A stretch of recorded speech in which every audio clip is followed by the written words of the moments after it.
All right, we will get started in just a moment. Let me know if you could hear me in the chat. Just give a thumbs up if the audio is working, and let me know if the visual is in 1080p. And if it is, we will get started.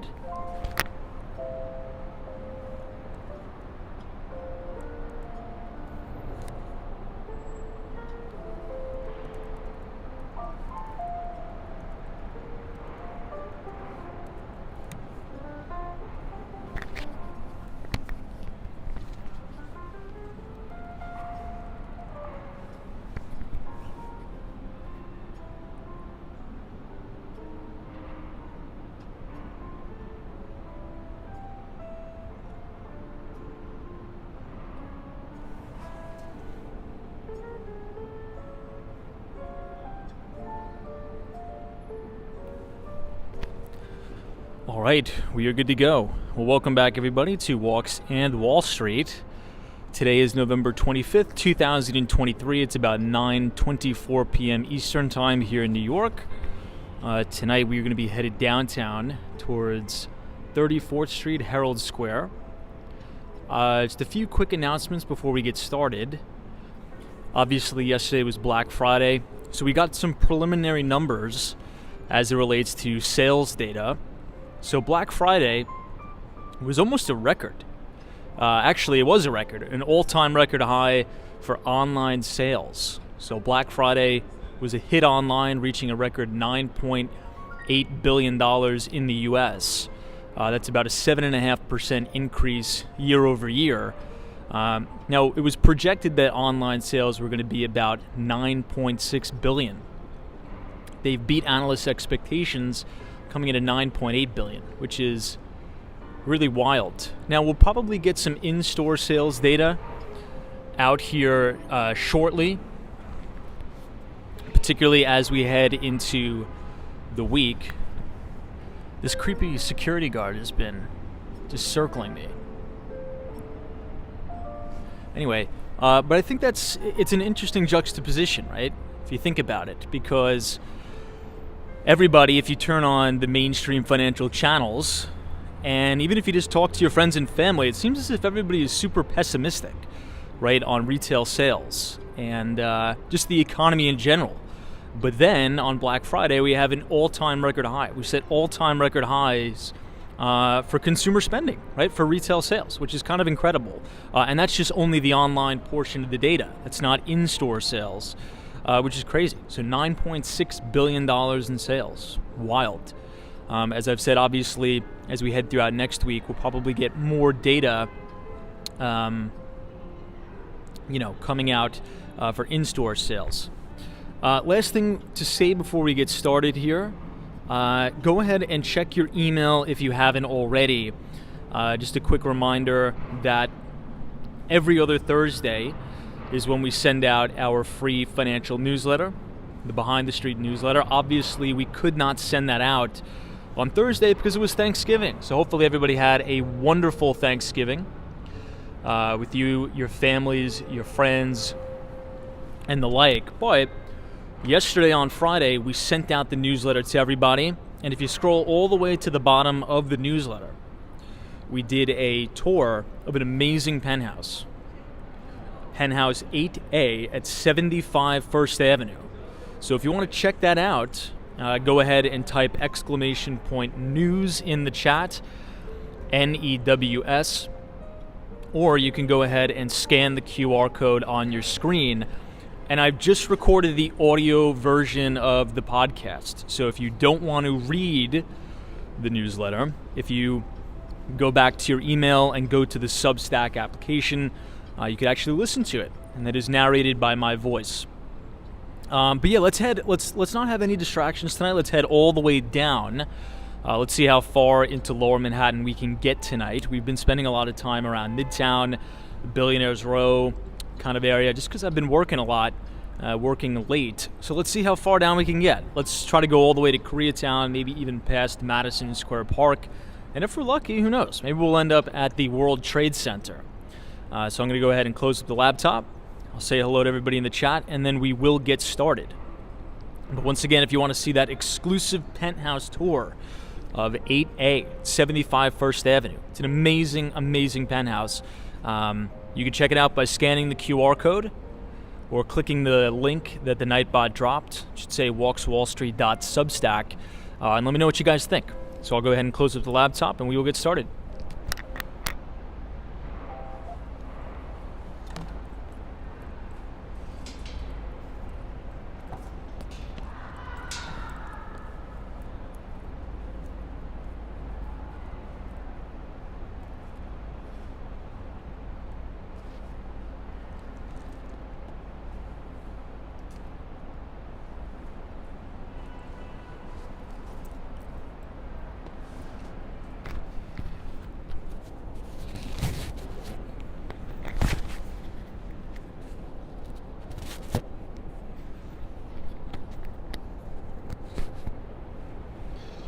All right, let's clip the microphone on here and we are good to go. Hey, Sabrina Fair, what's up? Always a pleasure to see you. Hopefully your weekend is going along swimmingly here.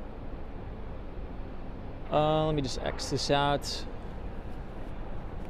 Hey, I see Steph UF, what's up? DC322, good to see you. CW's here, always a pleasure. Michelle Fink, or Frink, good to see you. AUS Fly Girl, Jimmy Vinny, what's up? I see Gary Carpenter, Lilla is here, D, Goldie, Joseph Hardaway, welcome, welcome, welcome. Vinny says Cyber Monday should be a record sales day. I'm loading up my Amazon cart now. Wow. Yeah, I mean, I was quite surprised to get the preliminary data Black Friday, which came in over $9 billion in sales, which is kind of incredible. I mean, you know, the consumer just continues to be resilient. And, you know, this is one of the things I wanted to talk about.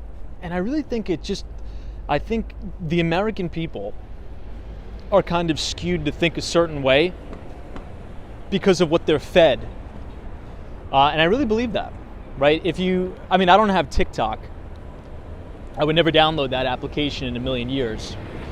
But if you think about a lot of the content, right, that is pushed out there, that the average American consumer is consuming, right, consuming that content, almost all of it is negative, right? And almost all of it is fake, and almost all of it is nonsense.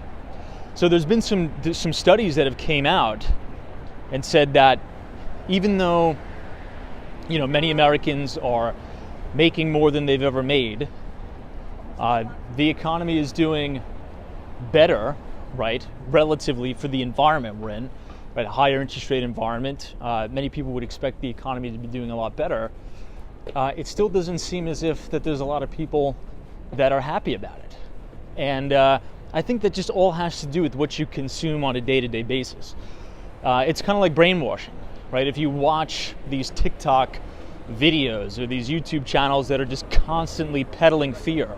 It's fear, fear, more fear, the world is falling, you know, the US is not going to be a superpower anymore, the US dollar is going to go to zero, all this stuff, you're going to start to believe it. And even if you're doing better than you've ever done before, you're still going to feel like, you know, SHI, you know what I mean. But it's kind of interesting. I don't know, am I off base on that? Maybe that's a little bit too overstated.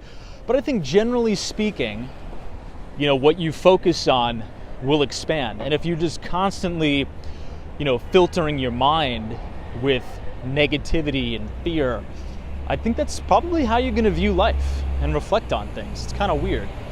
TC, totally agree about TikTok, but curious what your thoughts are compared to Reels.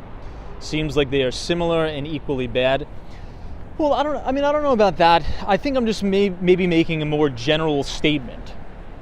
Because, you know, some people, they'll send me emails, right? I get a lot of emails, and I love the emails. I try to respond to every email.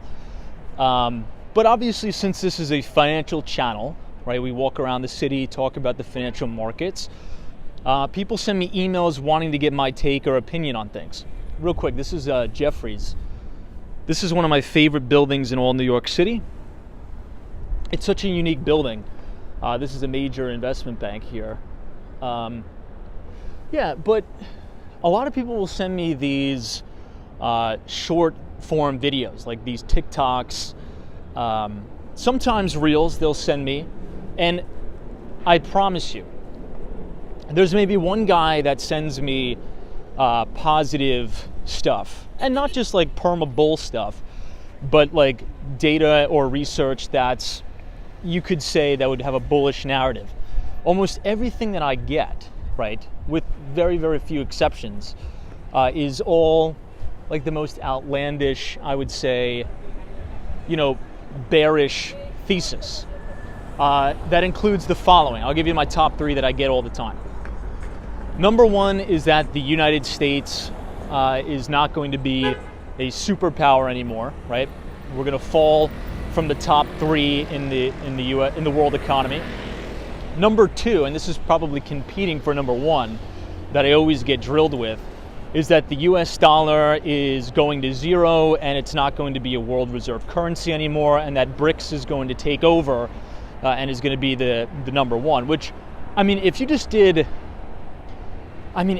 a teeny bit of research or diligence, right, on your own, not watching these channels that are just saying statements and they get a lot of views because it's hyperbolic, you would know that this year, 2023, was a record high. It hit an all-time record high for US dollar transactions globally. 2023 was the year that if you take all of the transactions, the US dollar, in terms of its use, hit an all-time high, right? I think the BRICS stuff is nonsense. We could sort of talk about that for another day, but I don't know. I really think that, and not to say that any of those bearish narratives are not true or they may not happen.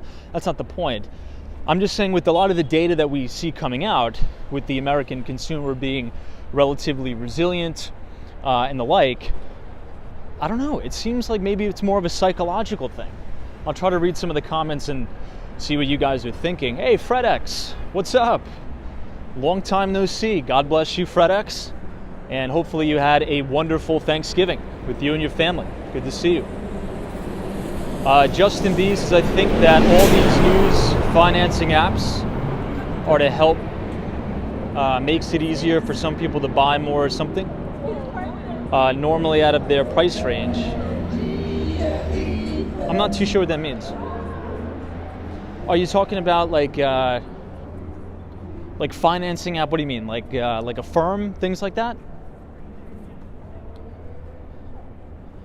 Yeah, and maybe the U.S. consumer is extending itself. It's possible. It's possible. Hey, Patricia Johnson, good to see you. Michael says, I'm a TikTok contrarian. I have had no issues with the content I receive.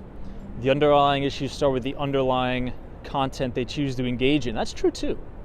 That's really true too. I guess it's like a kind of a self-fulfilling prophecy thing.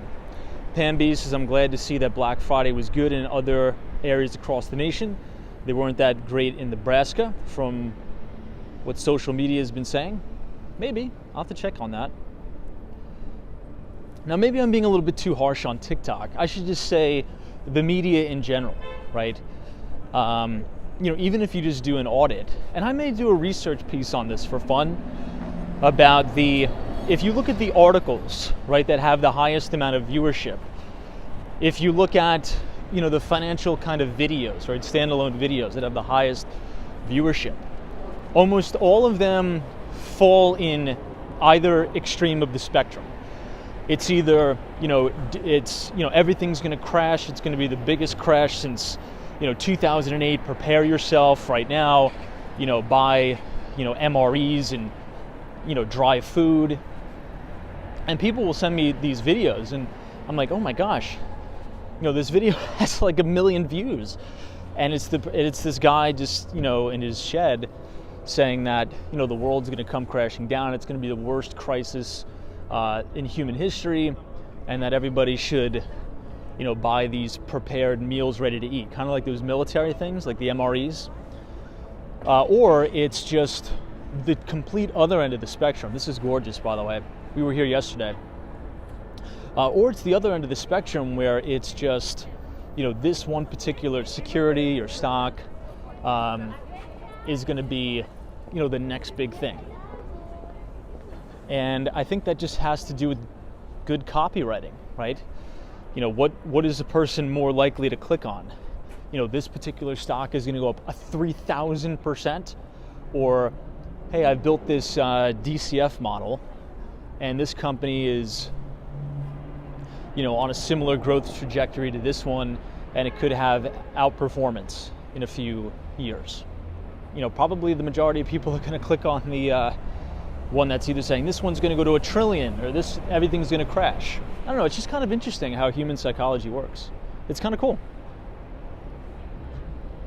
Maybe I'll go back and take some more psychology classes. I'm very interested in that. ZZ Top says, but Tom, is Santa real? He's very real. I've seen him.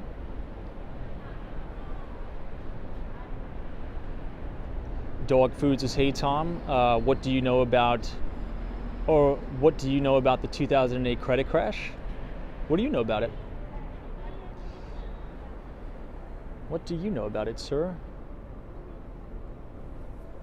All right, let's take a quick walk through here. I wrote a thesis on the 2008 financial crisis. It's up on the internet for everybody to read for free. Beautiful here. This is the New York Palace, absolutely stunning. And then in the background you see 30 Rockefeller Center. But let's try to head further down. I want to try to get to 34th Street tonight. Also, I want to get towards Madison Square Park. We've been spending a lot of time up here lately, and I think it'd be cool to try to venture a little bit further down. So let's do that. But they did a fantastic job with this year. Really, really amazing job. Hey, LA, what's up? Says the most recent newsletter was great and inspirational. Thank you, Tom. Hey, thank you. Yeah, I tried to take a little bit of a different approach with the research piece since it was landing on Thanksgiving Day. So I tried to put a few really good nuggets in there of some very good advice I received from a very well-renowned hedge fund manager. So thank you for reading that, and I'm glad you enjoyed it.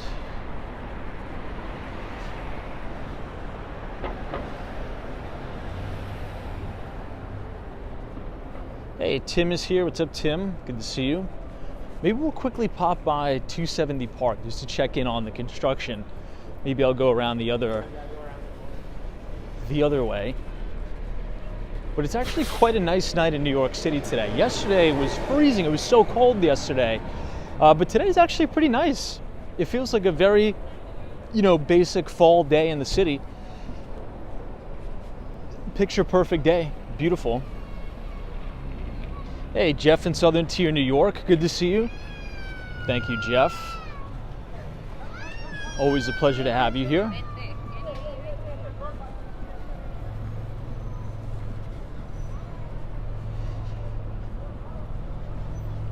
Hey, John Kelly. This is Yo Tom. Happy holidays. Good to see you. Running at altitudes, as I believe you have mentioned this before.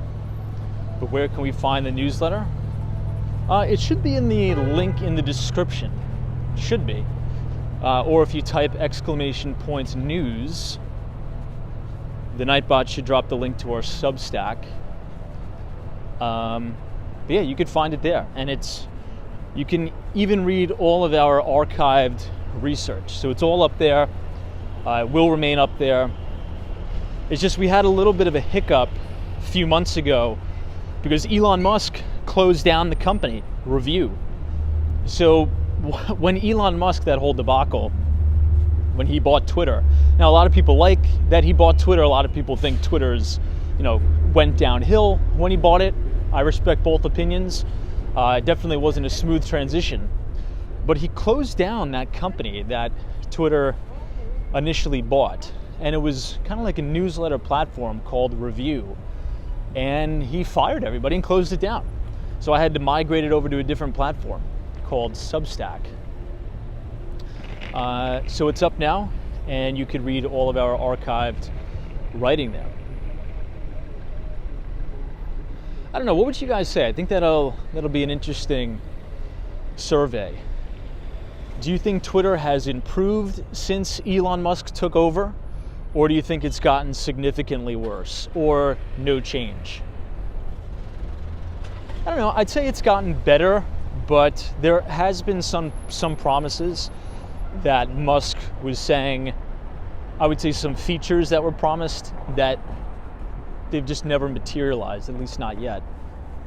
But they are running on a skeleton crew because he pretty much fired everybody.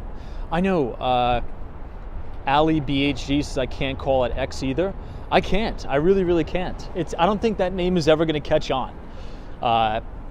And look, I support Elon Musk. I like Tesla, but I think the name X, it's just never going to catch on. I think Twitter was just fine with the name the way it is. Hey, Sharon, good to see you. This is evening, Tom. Hope you're doing well. G. Williams says, I think it's improved. 95 says, subsidized, definitely saving money. Pam B says, I would say no change on X. Hey, Larry D. What's up? Says, Twitter improved dramatically. I just hate the name change to X. I think I may agree with you. I think the name change is a miss. But we'll see. Now, the larger vision with that, from my understanding, is Elon Musk wants to, this is a beautiful Christmas tree here. You guys like the kind of like stark white color of this tree? I think it looks nice.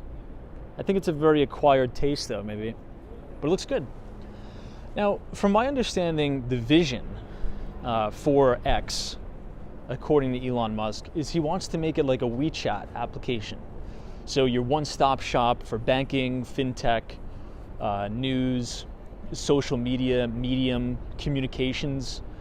I don't know if he can pull that off. I think it'd be pretty cool. I just think at this stage, I don't think I'd feel comfortable banking on X unless, you know, they make some pretty good hires.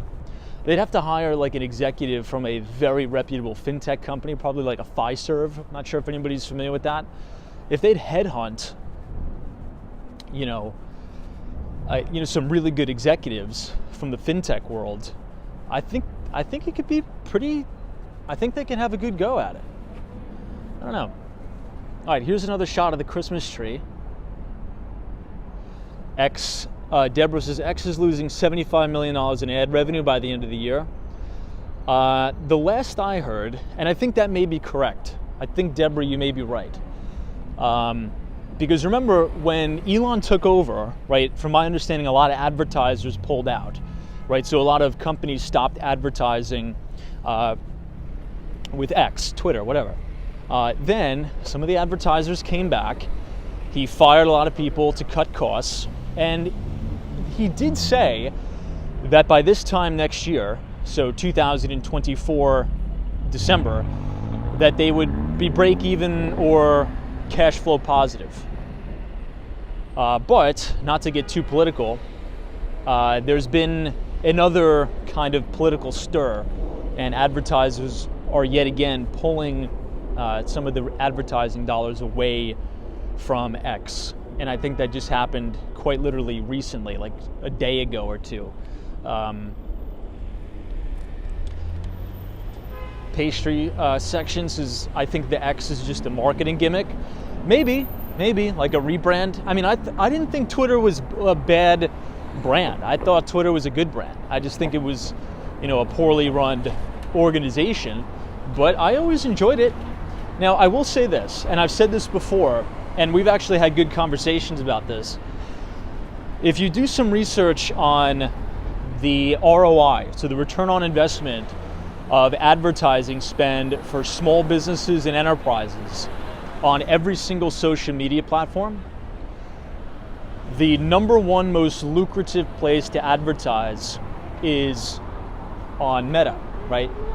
That could include Facebook advertising, Instagram advertising, and then it is Google, for Google AdSense, AdWords, all that, right? YouTube. The worst ROI is Twitter. It's by far the worst. It doesn't convert customers. And my thesis for that, or maybe one of the reasons for that, is because Twitter has been mostly text-based, right? Very seldom do you go on Twitter to watch videos, right? I mean, I don't go on Twitter to watch videos. I think Elon Musk is trying to bring, video to the platform, podcasting to the platform. I don't know if it'll work.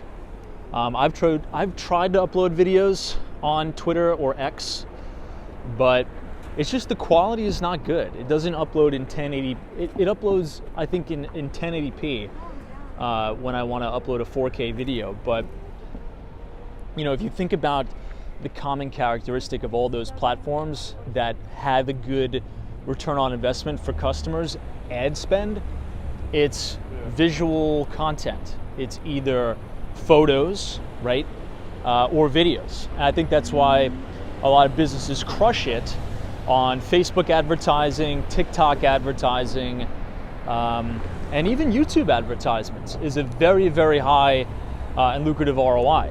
It's just not really working well with Twitter. Hopefully it'll improve, but I don't know, you're gonna need to convince a lot of people to sort of change the narrative of Twitter, I guess. All right, everybody, this is 270 Park Avenue. This is the brand new JP Morgan Chase office tower right here on East 47th Street and Park Avenue. Pretty cool. Zabaton says X is a dream / ego trip from Elon since the early 2000s. The everything app, it's a syndrome of surrounding yourself with yes men, says Zabatata. Maybe. I mean, I'm keeping my mind open. I mean, I tend to disagree with that, but maybe you're right. It's possible. Tariq says, I feel like I need to weigh in here. If we don't want to go politics, then we should not speak about Twitter or X. It's all political. Maybe. Now, we know that Twitter and X, or I should say Twitter before, was quite literally just being, a mouthpiece for the left. That's true. But I think if you want to move forward from that and talk about it as a business medium and not a political propagandist platform, well, then I think that's doable, right? I think that's doable. And I think it could be a profitable business. The sell is this. You need to convince people to get back on the platform and not have that frame of it being a solely political turbocharged platform, because that's the frame. You need a very good spokesperson or a very good salesperson to reframe that. It's called reframing. And unless that happens, I don't know what the future of the app is going to be. I personally believe, I think over time Twitter, X, I can't even say the right name of it. This is a good shot of one Vanderbilt here. But I think over time, Twitter will be X. I'm just going to call it Twitter. I refuse to call it X. Twitter is going to overtake Facebook, not Instagram, Facebook, I think, in terms of users. That's what I believe. Maybe I'll be wrong. Maybe I'll be right. Who knows? But there's going to need to be some serious improvements in that. And if he can make it the everything app, and if you're going to have it like a banking or a fintech sector, you have to gain trust from the public, because nobody's going to want to do banking if they don't trust, the institution. So that's why I say, go out and hire an executive from a very reputable fintech or payments company like a Fiserv or something like that, and have them run it. Have them run and build out that platform. And I think it'll do really well. Hey, Avin says, what do you think about the new social media platform, Blue Sky? I've never even heard of Blue Sky. What is that? Anybody here know Blue Sky? Dr. Longus has totally agreed, Tom, on Facebook versus Twitter. Yeah, I mean, does anybody, let's do that. This will be an interesting test. Because I don't have a Facebook account anymore. But who here has a Facebook account that they use regularly maybe either in, Facebook groups or things like that, or are you mostly just utilizing Instagram, which is obviously owned by Meta, which also owns Facebook? I think more people are sort of shifting towards not using Facebook and just only solely using Instagram, from what I'm seeing. TC says definitely no Facebook. Wow, Emmanuel says I was banned from Facebook. Austin City Limits says I've never used it. Patricia Johnson says Facebook constantly changes format rules, takes your content down for community rules. Fascinating says no way will I ever bank at Twitter. See, that's what I mean, right?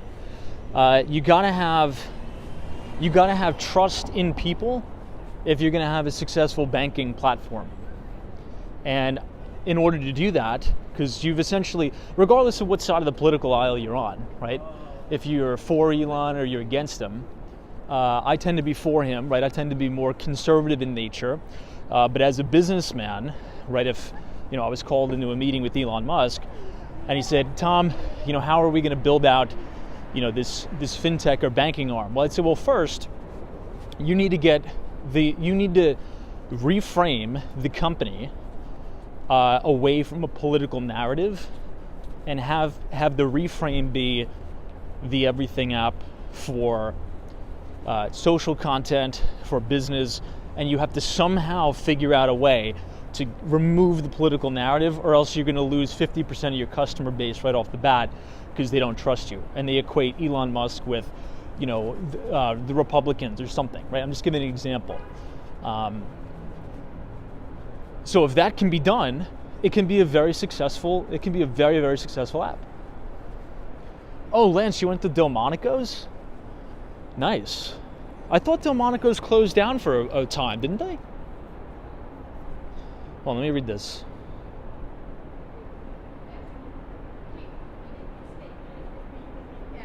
Sam says MySpace is still used by anybody.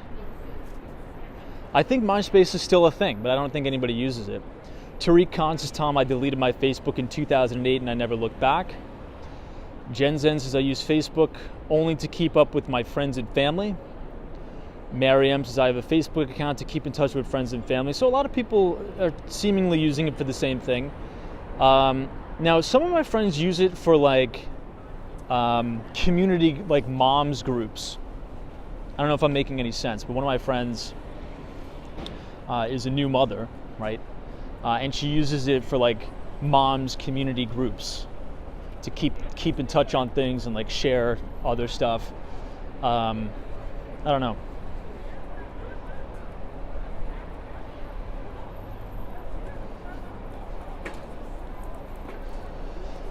Someone says, what is your opinion on LinkedIn? Well, I'll say this, and I think a lot of people are going to disagree, but I started to use, and it was really, really lucrative for me to use LinkedIn back in 2013, 14, and 15. And back then, LinkedIn was solely, I don't know if anybody remembers this, but LinkedIn was only business, okay? They didn't talk about anything else. They didn't gaslight. It wasn't all this corporations just, trying to show face. It was just strictly business. People were just doing business on LinkedIn, which it should always be for. Now it's just nonsense, right? It's sort of grown outside of the realm of solely for business. And there's a lot of personal stuff on there. There's a lot of activist stuff on there that nobody wants to see. But in 2013, 14, 15, and 16, it was strictly a business site. And I did a lot of business. I closed a lot of deals on that. Now I never go on LinkedIn. I very, very seldom go on LinkedIn because I think they've destroyed it. It's not, at least in my opinion, it's all gaslighting and it's more to corporate, to show face about ESG and we're so this and that. It's all right, let's just talk business, not, I am Salesforce. I'm the best company in the world because we care more about humans than you and we're inclusive. It's we get it, but let's just talk business. I don't know, I feel that's what LinkedIn has become. Sabrina Ferris says, Tom, I completely agree. LinkedIn turned into a Facebook 2.0. That's exactly how I feel about it. It used to be awesome. It used to be killer. Victor says, Tom, nice seeing you on your channel tonight. It's nice seeing you too. Trax says, isn't LinkedIn sort of like Indeed? Well, there's a part of LinkedIn that is like Indeed. A lot of companies post job offerings on LinkedIn, but Indeed is more just solely a job board. You don't really have a profile where you can interact with people. LinkedIn is you have a profile, you essentially put your resume on your profile, and you can connect with other working professionals. But I think it's just maybe strayed away from its value proposition at first, in my opinion. But we are outside of Grand Central Station.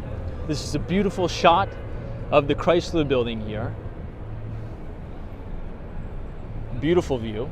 If you guys are enjoying the live stream so far tonight, you can feel free to leave a like on the video and click the subscribe button if you're new. We do these live streams every day starting at 8:30 p.m.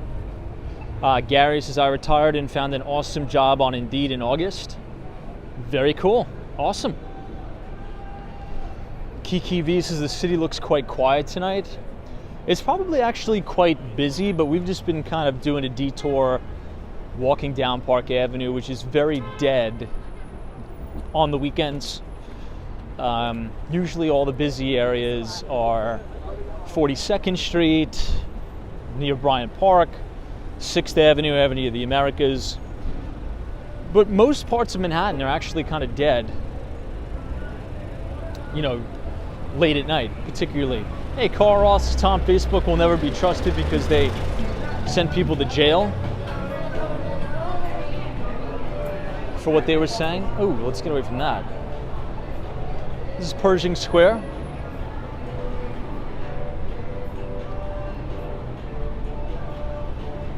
Yeah, I mean, it's an interesting conversation. It's going to be very, very interesting to see if Elon Musk can pull off making Twitter the everything app. I mean, we'll see.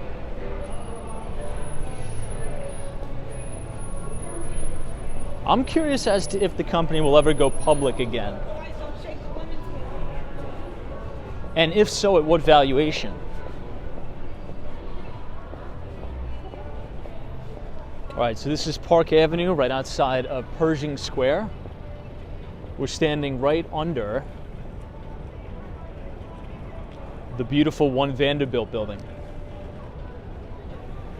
You can see the MetLife. Roberts, there's no such thing as an everything app.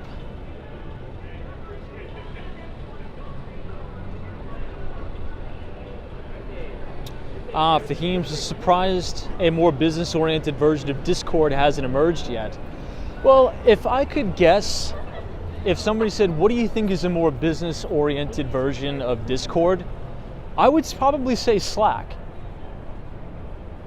Agree or disagree with that? If I had to think, okay, what is like the business form of Discord? I would say it's Slack. I'm not a big fan of Slack. I've used it at work. Now, Slack was acquired by Salesforce, by the way.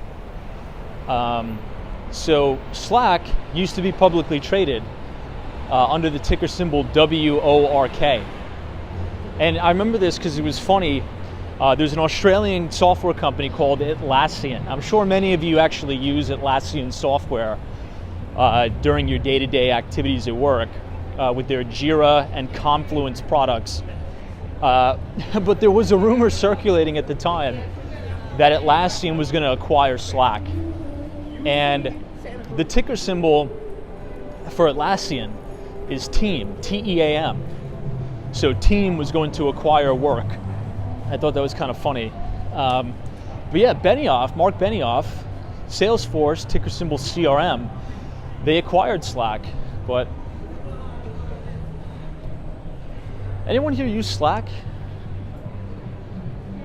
Fahim says Slack, yes. But has it really hit off in the way Discord does? Discord allows content creation, thinking in that direction. Got it. Yeah, I mean, I don't know. I haven't used Slack in a really, really long time. At my previous company, we had it, but we also had Microsoft Teams.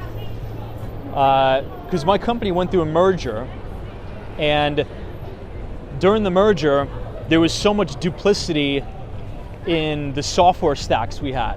So we had, I was having messages from managers and teams, messages in Slack, and it was just so, I don't know if they've consolidated it yet now. I'm assuming they have.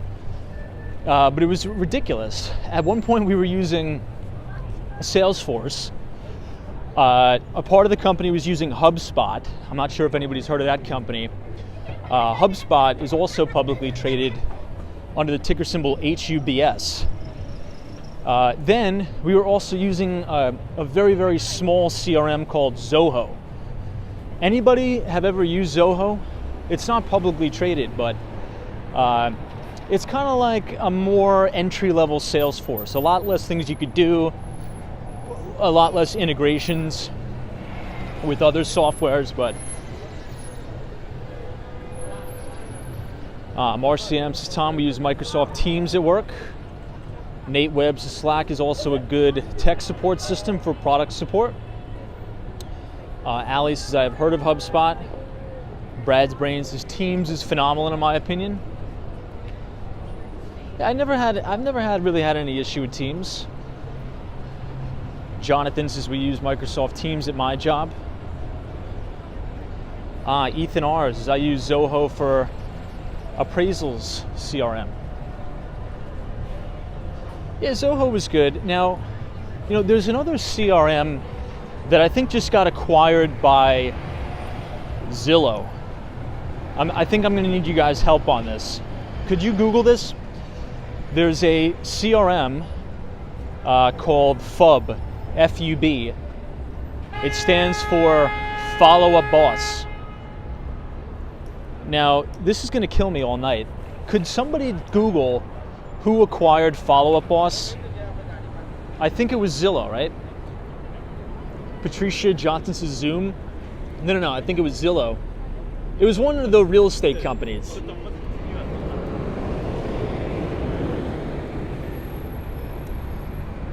This is an awesome view of the Chrysler building here. Hey, Bree Grams is here, says hello Tom and chatters. What's up, Bree? Kiki V says, Tom, we use Microsoft Teams at my job, it's not bad. Tariq Khan says, there is not enough room on the internet for me to express my hatred of Microsoft Teams. Well, I think we have a character limit of what? 300 characters in the chat? Have at it, man, let it rip. I don't know, Microsoft Teams for me wasn't too bad. Brad's Brain says, Tom, I really think Facebook's downfall is going to be the inability to block topics in your feed. So many use it to stay in touch, but don't want to see your Trump or Biden hate or love. That's true. Now, that all has to do with engagement, right? Oh man, I got to tell you guys a crazy story. Maybe I'll save that for another night, but this is a crazy story.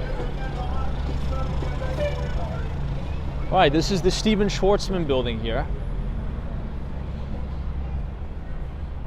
So Tariq, if you hate Microsoft Teams now, what do you use?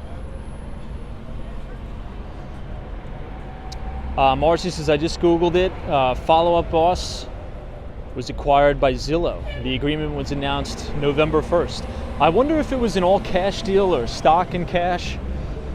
I have to see, but Follow Up Boss, from my understanding, I think that's a good deal there because it's mainly geared towards the real estate business, both residential brokerage and CRE brokerage. Now, I haven't really done a deep dive into Follow Up Boss. I've played around with it, just like I play around with all the other types of softwares. And it's very different than Salesforce. Right, I would say Salesforce is for enterprises, big Fortune 500, Fortune 50 companies. I feel as if Follow Up Boss is for individuals, right? Agents, individual brokerages, things like that. But Salesforce, their CRM is set up more, to house your entire infrastructure, right? If you're a big Fortune 500 company, you could do, ticketing, alerting, full life cycle management of the customer. So I think this acquisition of Follow Up Boss by Zillow was the right move. We'll see. Kristen S says we use Teams in Jira with my remote job. That makes sense. Yeah, Atlassian, I actually used to have an earth shaker position in that stock. I don't own it anymore. I would own it again, but the CEO is Michael Cannon Brooks. Brilliant guy. If you want to do some due diligence, and if you're thinking about launching your own company or building your own software company one day, you should consume almost every single thing, every single interview, every single earnings call, everything that Michael Cannon Brooks has put out. That guy is an operator, like a really talented operator. It's an Australian company too.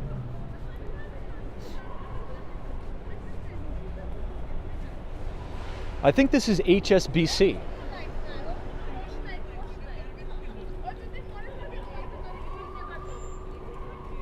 Hey, Zozo Bob is here. What's up, Zozo Bob? 323 says Zillow is garbage and misleading. How is it misleading? Oh, you're probably talking about like the Zestimates or whatever. Yeah, Zillow is mainly just a platform to, look up, listings and things like that. I would never even take remotely serious the Zestimates on there. And I don't think it's supposed to be like that. I think it just does that for convenience. I don't think anybody's really supposed to take the Zestimates seriously. Almost every single Zestimate that I've looked at is egregiously inaccurate. Would you guys agree with that or disagree with that? If you look up your property, right, apartment or home on Zillow, would you say that the Zestimate is totally incorrect? Or would you say that it's roughly right around? I guess this is a question for Zozo Bob, right? Zozo Bob is our South Florida real estate guy. From what I've seen, I think it's very inaccurate, but I don't think the expectation is, if you want to know the exact top tick dollar amount that you can get for your house, look at your Zestimate. At least that's not how I interpret that. All right, let's head into Bryant Park here. We'll check it out. The Winter Village by Bank of America. Brian Moynihan and Company. Hey, Chris B is here. Says, hey, Tom and everybody. What's up, Chris? We're just here checking out the Bryant Park Grill, as well as the Winter Village here, sponsored by Bank of America. Emmanuel says Redfin is much clearer. Roberts is better to look it up, your house in your neighborhood. John G is what I hated. Kiki V says totally agree. They are not accurate. Let me read some more of the comments here. Yeah, Kristen S says estimates don't really carry too much weight. Ipadilla says, I guess it depends on the area too, because I just sold my house at roughly what these estimates said. Wow. Well, that's fantastic, dude. Congratulations. I guess I was generalizing too much. Now, I'll say this. If you're in a hot market, I don't know which market you're in. You don't have to say, but if you want to tell us, please. But you obviously don't have to. I think the more hot the market is, right, like a Miami, Florida at the time, maybe like a Fort Lauderdale, those will probably traded those estimates during very, very hot markets. But when it cools, it cools. I guess it just depends on the product. So, all right, everybody, this is the Winter Village here at Bryant Park. But you know what? Speaking of real estate, everybody, I filmed an exclusive penthouse tour of a listing that we may be taking over. The address is 75 First Avenue. Now, if you want to have an exclusive view and if you want to watch that exclusive penthouse tour, it's amazing. 3 bedrooms, 3 bathrooms. You have unobstructed views of the Empire State Building, Billionaires Row. It's amazing. If you scan the QR code on your screen, it'll take you to our latest Behind the Street newsletter. And at the very end of the article is the video of the penthouse tour at 75 First Avenue. So feel free to watch that, let me know what you think. And every other Thursday after the market closes, at the end of our free financial newsletter, we will be including a brand new property tour of an exclusive listing here in New York City.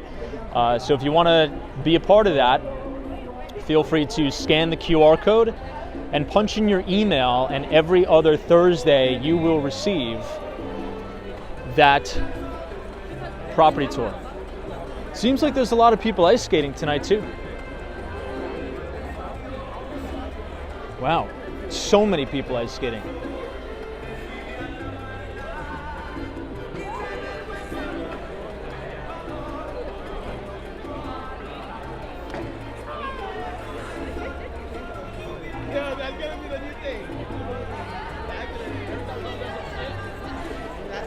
I don't even know if I can remember how to ice skate. I don't even remember the last time I have ice skated. Hey, townhouses, New York, new law in New York, 2.31 looks very scary. What is it? I've never even heard of it. What is law 2.31? Now, speaking of Salesforce, this is Salesforce Tower and Bank of America Tower, all in one.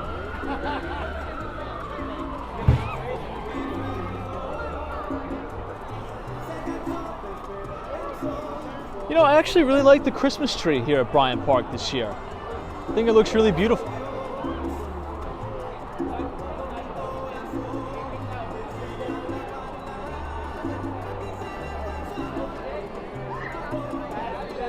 Brad says, Tom, the key to ice skating, according to my nephew, is to tie your skates tight. Oh, is that right? Yeah, I'll take him up on that advice next time I go ice skating. I don't know when that's going to be, but I know. Gary Carpenter says, Tom, you wouldn't catch me out on the ice. I'd try it. I'd try it.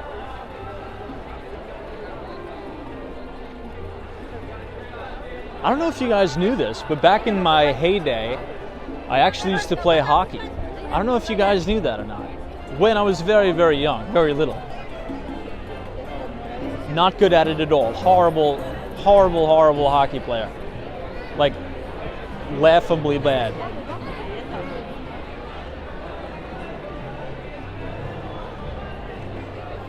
Wow, this is actually really encouraging to see everybody out and about. You know, as we've talked about earlier in the stream, we did get some preliminary numbers of the Black Friday sales, and it hit a new all-time record high. I believe about $9.7 billion in Black Friday online sales. So the consumer seems to be pretty healthy, at least from what it appears.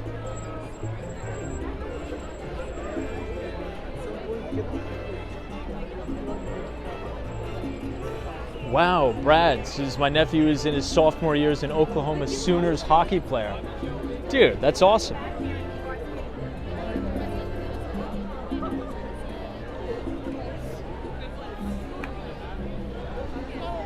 I've always said this.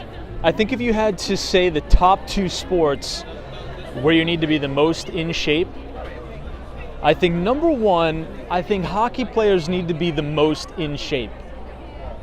Number 2 is probably soccer.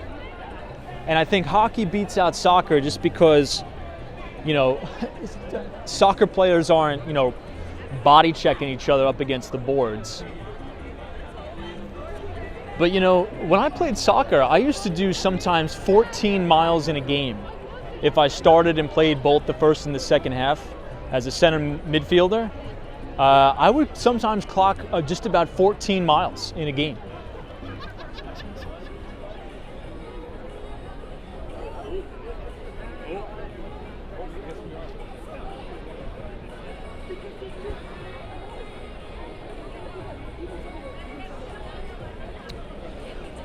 Crispy says, when's the last time you were on your skateboard? Oof. I skateboard sometimes in Miami, around my neighborhood, because there's no vehicles.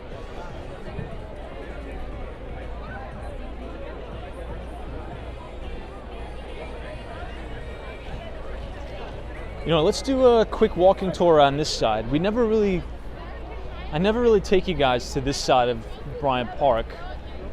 Usually there's people playing ping pong here. Maybe it's too cold for that. Let's check it out.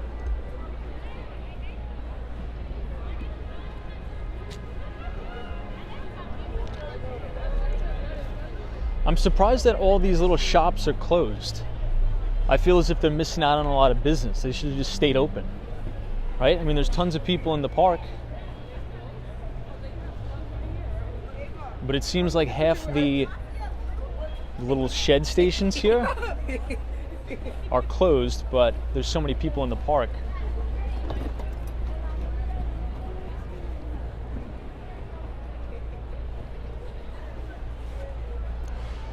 I think they did a good job on Bryant Park this year.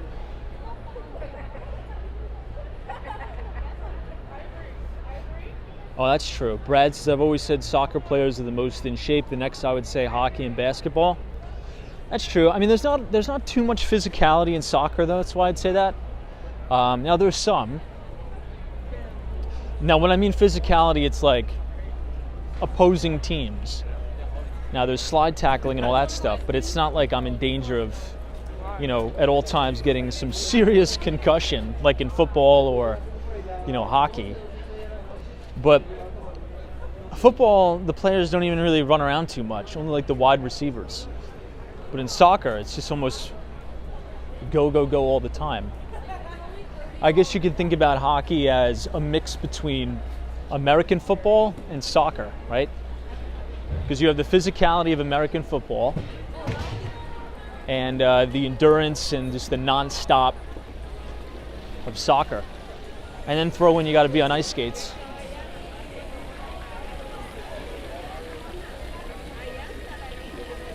Hey, Austin City Limits says, hey Tom, when you head back to Miami, take us with your Vespa. Yeah, sure. Absolutely. Oh, I don't think I updated you guys on this. So for all of our Miami viewers, now you're allowed to leave a motorcycle, a scooter, or a Vespa at Miami International Airport for about 30 days for free. They tried to change it where they would charge everybody, you know, I think $300 a month to leave your Vespa or your scooter there. Now, I flew back specifically to get my scooter out of there, and they rolled it back. They're going to continue to keep it free. I guess there was so many people that complained that we won, and it's going to continue to be free.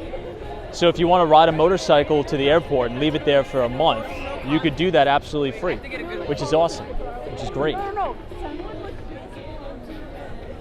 Which I think it should be like that, because, I mean, I don't want Miami to turn into New York, right? I love New York, but, you know, if you want to park a car at the airport, you're going to pay over $300 a month to leave your car there. At least in Miami, it's free. All right, let's head down to Macy's at Herald Square.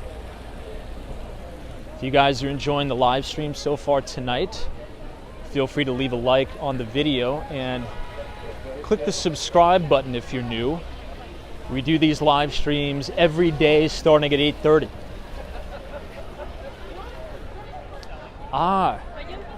Lotus G1 says, what about lacrosse? I used to play lacrosse. I love lacrosse. Yeah, that too. I think we should add that in there. You have to be very, very in shape to play lacrosse.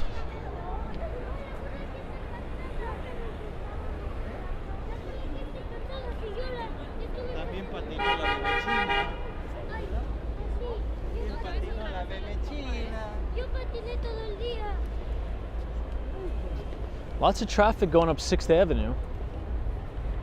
Sharon says lacrosse is huge on the East Coast. Very big on the East Coast, particularly on Long Island and in upstate New York by Syracuse. Mainly that's because that's where the vast majority of the Native American tribes are, right? I mean, if you name any town on Long Island, chances are it's the name of a Native American tribe.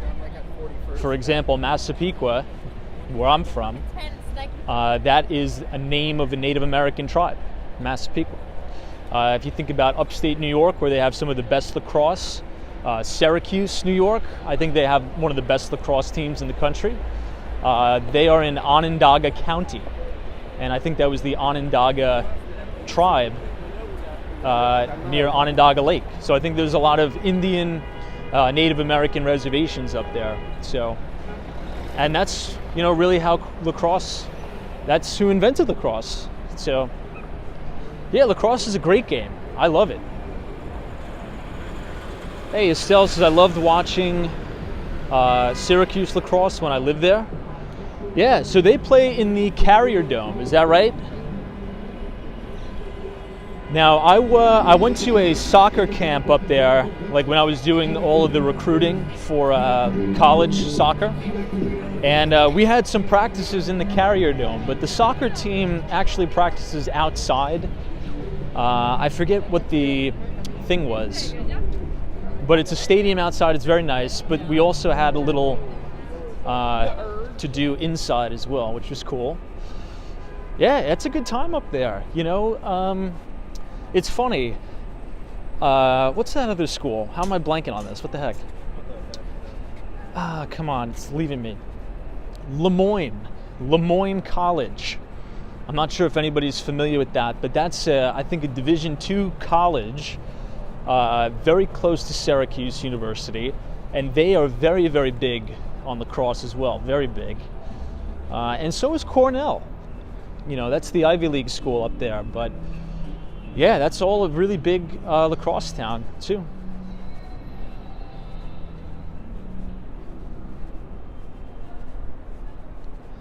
All right, I think I gotta put you guys down on this very filthy garbage can, which I apologize for, but I have to put you down on the filth because I have to plug in, I have to swap it out.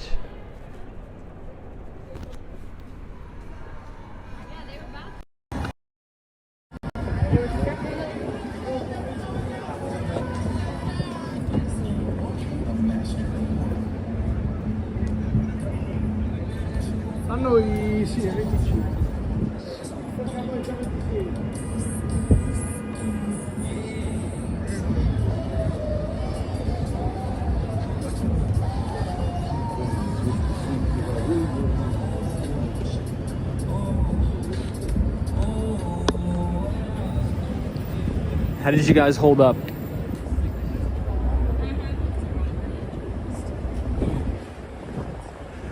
I don't know, what do you prefer? Do you prefer the rat camera where we put you on the ground, or do you prefer the filth and trash camera where we put you on the New York City garbage bins? I think it's a little bit safer to be on the filth camera as opposed to the rat camera.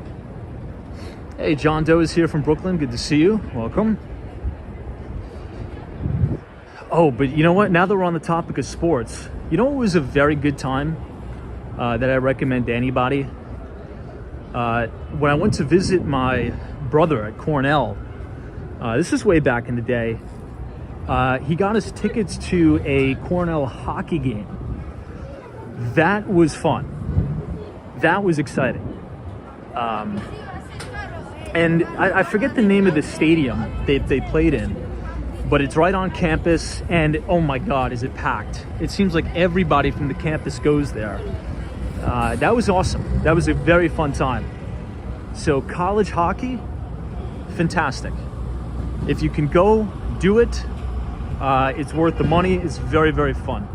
Even if you're not like rooting for a team, it's just a good atmosphere to be in. All right, guys, this is Broadway. 1411 Broadway. We're looking now directly into Times Square. Also, Joe's Pizza. Whoa, look at the line for Joe's. Now there's two locations. I think there may be more, but there's a Joe's Pizza right here. The better one, in my opinion, is all the way down in Lower Manhattan on Fulton Street. That's a great, great spot.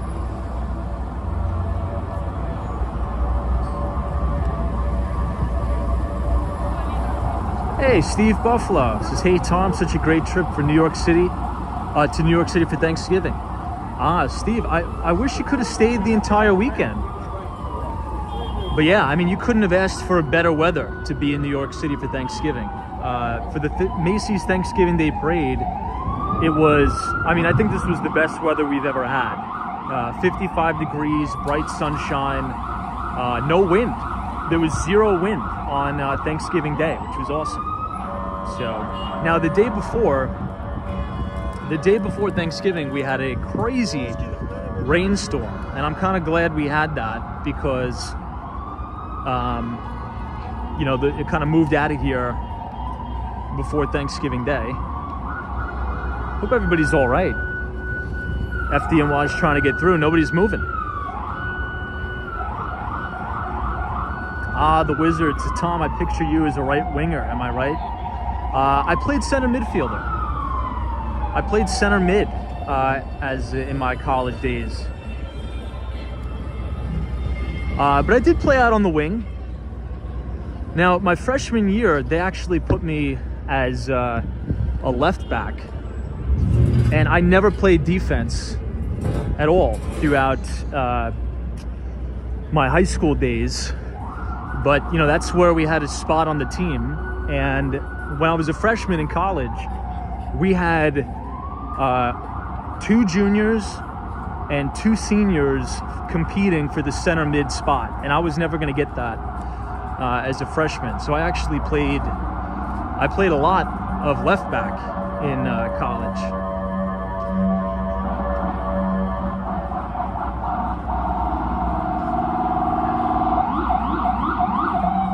Man, I hope everything's all right.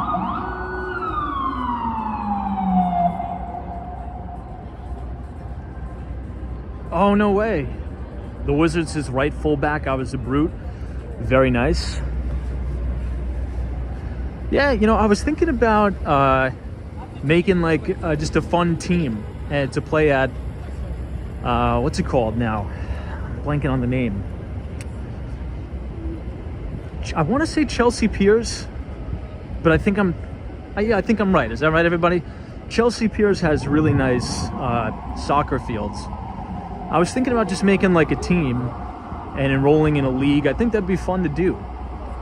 You know, after work, get together, play pickup games and stuff like that.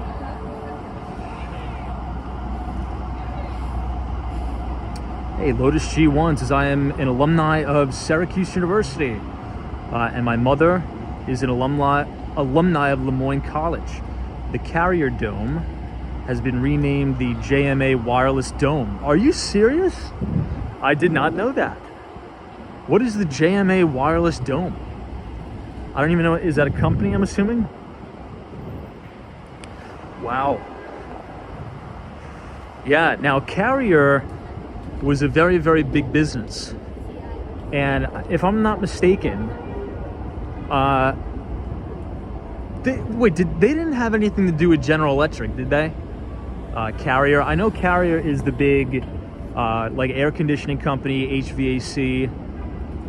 Did they have anything to do with GE? Did GE Power acquire them or something? I don't know. I'm trying to think. Maybe I'm off, but I know Estelle says it will always be the Carrier Dome to me. I hate the new name. I didn't even know it was renamed until you guys told me. That's crazy. I'll probably have to look that up when I get home. Ali Star, what's up? Says evening, Tom and Walkers. Good to see you, Ali Star. Brad says, Tom, you'd love it here. I see adult soccer being played everywhere in this town. Yeah, I mean, because the weather's beautiful. You know, my goal, as you know, is to spend the majority of my time in Miami. I mean, right outside of my place, right as you go over the Intercoastal from Sunny Isles Beach to North Miami Beach, I mean, they're always out playing, you know, pickup and even organized like men's leagues there. I would join, but I'm in New York too often. So who knows, maybe in a couple of years, once we get things situated here, maybe I'll be spending the most of my time down there. But yeah, it's fun. It's fun. You know, I'll say this. For anybody who's watching the channel or the stream, who's going into college or who is currently in college and you're playing a sport, I mean, enjoy every minute of it. It's the best time of your life if you can play a sport in college. It's unbelievable.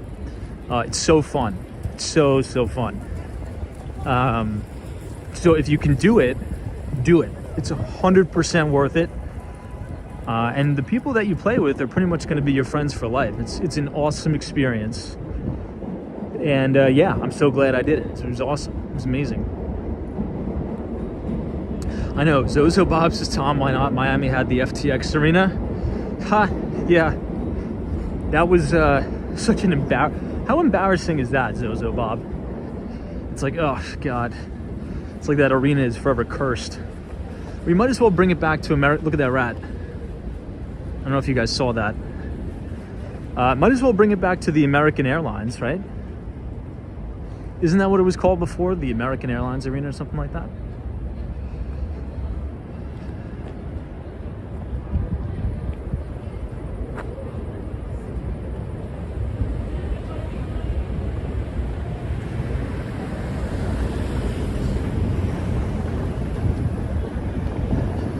Okay, we're making good timing. We are almost by the 34th Street Herald Square. But we'll cross here. Oh, I almost tripped over this guy's cane. That would have been super ironic if I'd smashed my face or broke my leg. The doctor's like, how'd you do that, Tom? Ah, well, I tripped over a cane. Well, you're gonna need one now. Anyway, guys, check out this view here. 133 Broadway. They've finally taken the scaffolding down. And, wow. What a view. Fantastic. I think this was the shortest duration I've ever seen scaffolding up in the city in quite a long time. But this is by far the best shot of the Empire. So I hope, I think that's 1350 Broadway, this building. Hopefully nobody ever buys this and tears it down. Because if they build some, super tall, obnoxious building, that's gonna get right in the way of one of the greatest views of the Empire State Building we have in the city. We've already lost one. I'm not sure if you guys know that, but one of the best views in the city of the Empire State Building is no longer there. Right as you stand outside of the Flatiron Building, it used to be an unobstructed view, very iconic view of the Empire State Building. And now you can't see it anymore because of the new condo development. It's going to be ultra luxury condos. It totally blocks the view of the Empire. So hopefully this building will hold out. Hey, Colton Manning, what's up?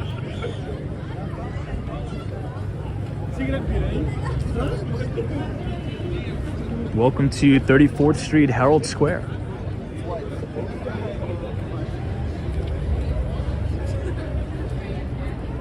Hey, Penelope's here, what's up?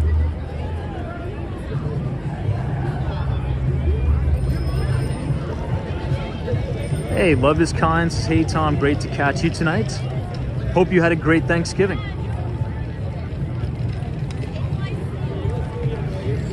No, I gotta buy the coat tomorrow, but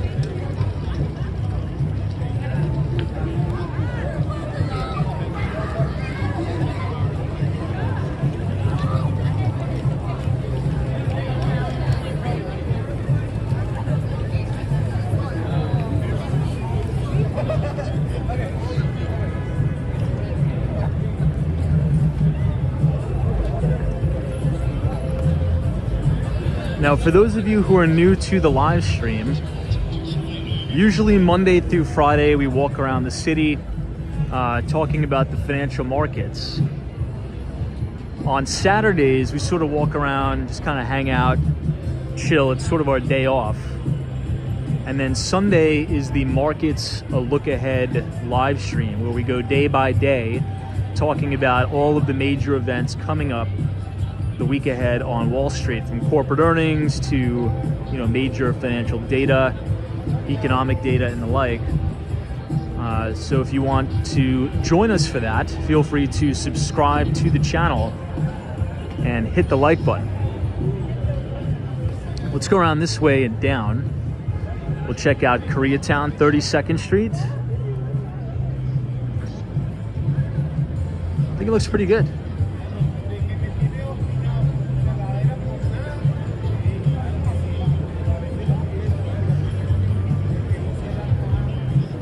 Also, as a quick reminder, last night we just emailed everybody our free financial newsletter, the Behind the Street newsletter. So if you did not receive it, go ahead and check your spam folder. There's a lot of good information in this week's Behind the Street newsletter. Let me know what you guys think, and you could also listen to the podcast version. I recorded the podcast today, so if you go into your Substack application, you don't even have to read it now. You could just listen to it. If you want to receive our free financial newsletter, you could type !news, NEWS, in the chat, and the Nightbot will drop the link to our Substack. Now, at the very end of the newsletter, we did an exclusive behind-the-scenes property tour of Penthouse 8A at 75 First Avenue. It's an amazing property. The views are incredible. We filmed it during the New York City golden hour sunset. So you do not want to miss that. If you want to receive and watch that property tour of the penthouse at 75 First Avenue, go ahead and scan the QR code on your screen,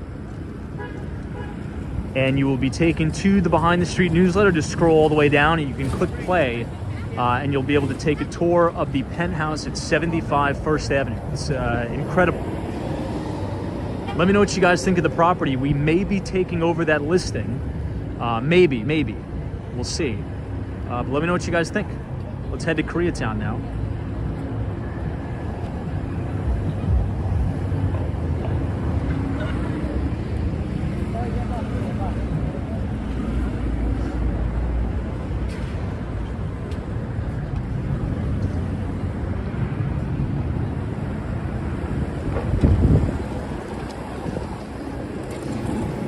Hey, William.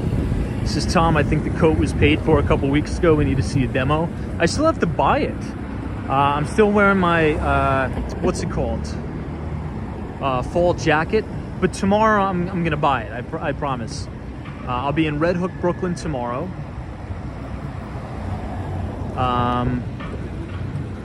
But yeah, after that, I should be back in the city. Hey, Colton Manning says 75 First Avenue. Is that the one you posted in the pic the other day? Yeah. So if you want to see the video tour of that, Colton, just click on the newsletter, scroll to the bottom. That's where I'll be putting all of our listing tours. The place is incredible. It's an amazing place. It's about 1,700 square feet of interior space, and there's 1,100 square feet of exterior. So you have the entire rooftop, you have panoramic views of the city, you can see the Empire State Building, 432 Park Avenue, 270 Park, the Hudson Yards, Billionaires Row.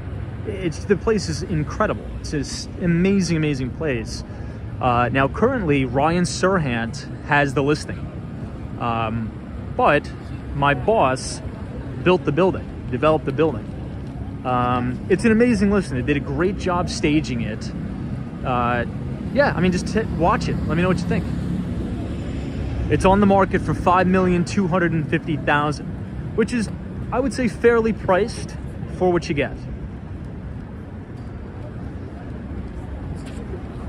All right, so we are now making our transition to Koreatown. 32nd Street, Korea Way. It's one of my favorite places in the city. Great restaurants, coffee shops, lots of good Korean bakeries here. And I think it's probably gonna be pretty busy tonight.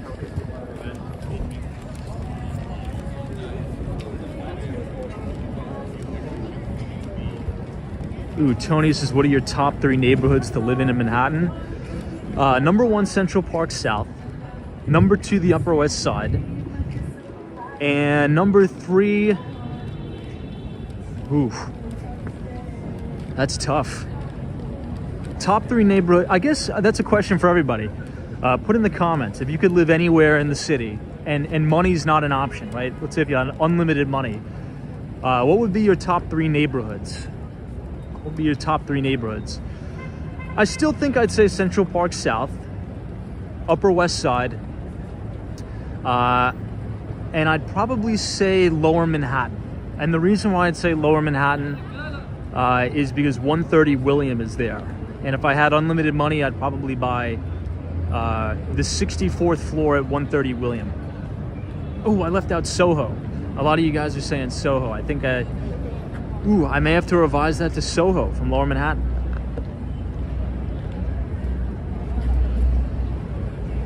Tony says Greenwich Village, Nolita, and the Upper West Side. Emmanuel says Central Park South. Patricia Johnson.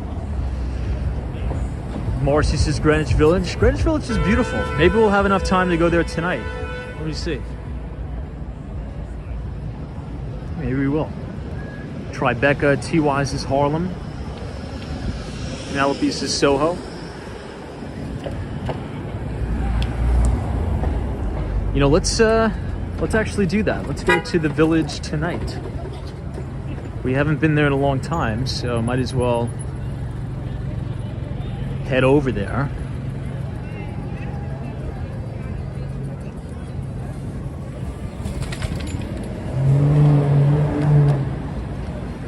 No, this is downtown Brooklyn. Yeah, I'm not the biggest fan, but I mean, if Brooklyn's your thing, then yeah, 100%. I feel as if I was gonna live in New York City, right? I think I'd still want to live in Manhattan. But yeah, I mean, Brooklyn's a great borough. Brooklyn, maybe I would probably pick Park Slope, just because it's a little bit less hectic than downtown Brooklyn, but yeah, they have the new Brooklyn Tower, which is built on the Dimes Savings Bank, or I should say the old Dimes Savings Bank. You need it, right?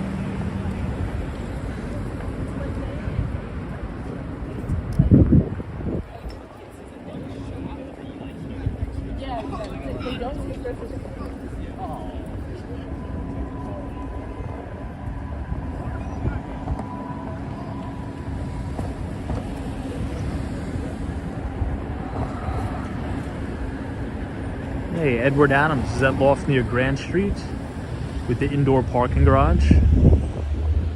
Edward Adams, good to see you. Hopefully you had a very happy Thanksgiving.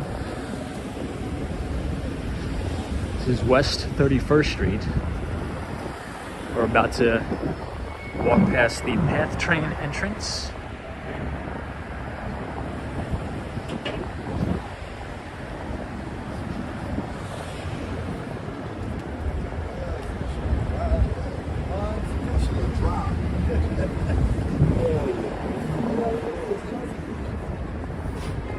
There's so many of these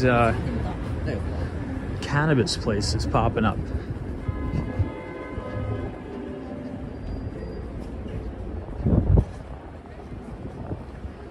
You know, as we walk down 6th Avenue, you're going to see a lot of new development.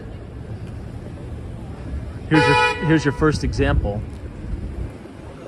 All of these are pretty much new dev. Now, when you get to 23rd Street, you're going to see some really, really cool properties.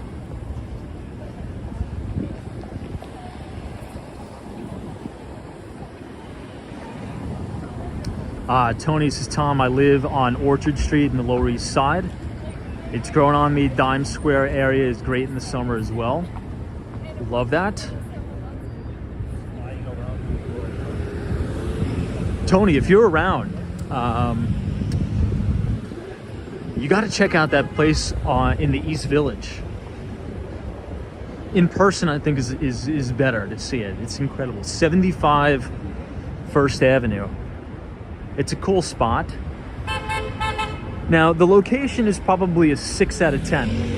It's not a 10 out of 10 location.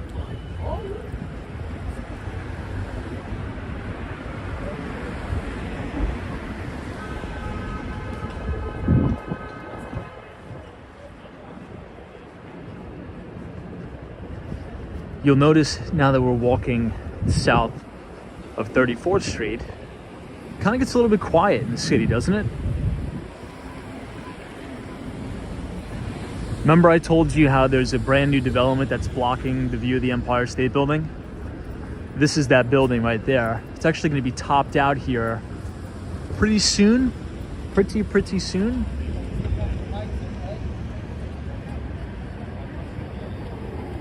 Tony says it's 6 blocks from me. I'll check it out. If you're ever around and I'm in the area, shoot me an email and I'll take you up. I'll give you a preview of the building. I'll show you all the units. It's incredible. The penthouse is on the 8th floor. It takes up almost the entire 8th floor. It's amazing. If you want to see the video of that, it's at the very end of our newsletter. But I'll show you in person if you want to preview it. It's cool. It's an awesome, awesome place.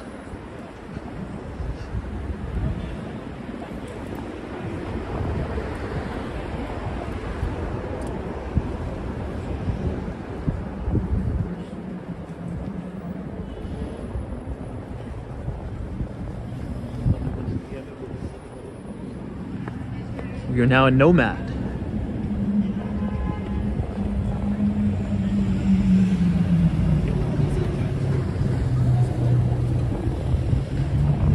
I don't think I've taken you guys down here in quite some time.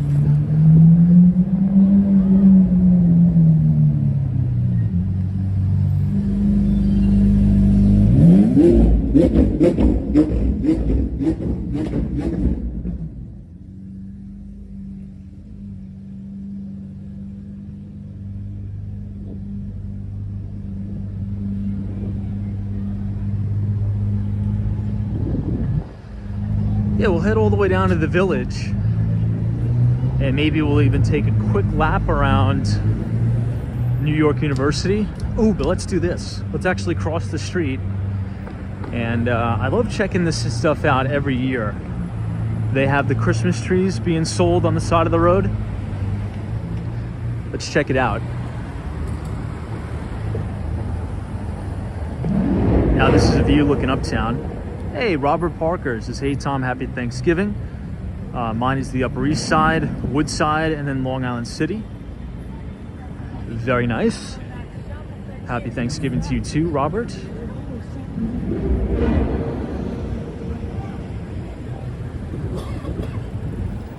That's an amazing shot of the World Trade Center all the way in the distance. Ooh, this smells really good too. They're like big air fresheners for the city.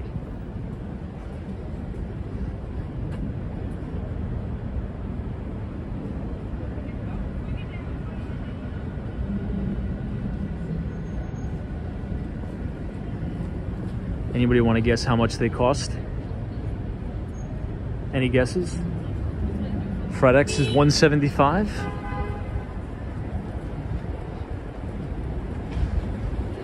Maybe.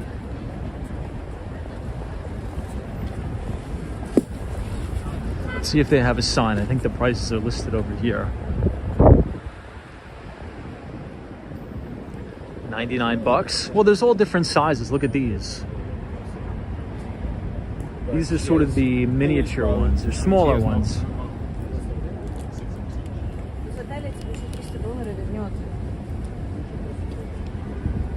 $350, $250. All right, let's ask our guy here. Hey, sir, how much? What are the price ranges from like the? It goes from like 60 to like 60 bucks.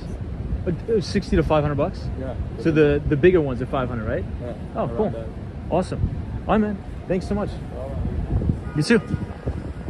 So the small ones here are 60 and the big ones are 500 bucks.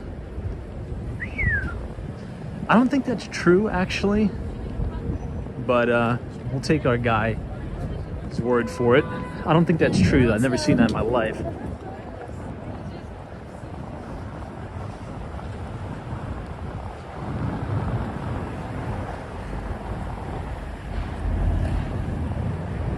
So there you have it. If you want to buy a Christmas tree on the streets in New York City, it's going to run you between $60 to $500. According to our mans over there.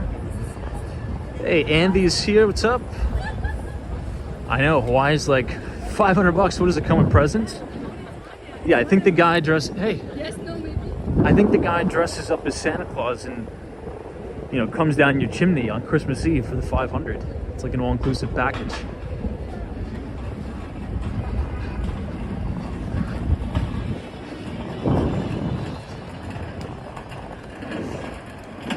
All right, so you'll start to see some more of the new development.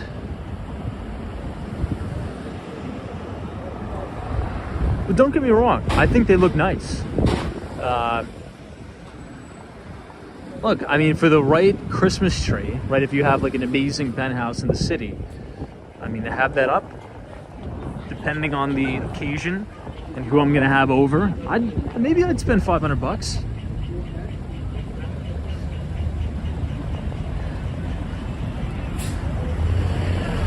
Now, not for nothing, and I'm being totally honest here, that guy's Christmas trees looked way better than the ones I saw today on the Upper West Side. The ones on the Upper West Side weren't trimmed as well as his. He did a good job.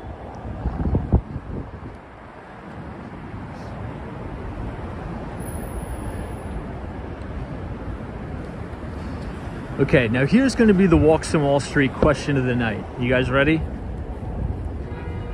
You guys ready for this?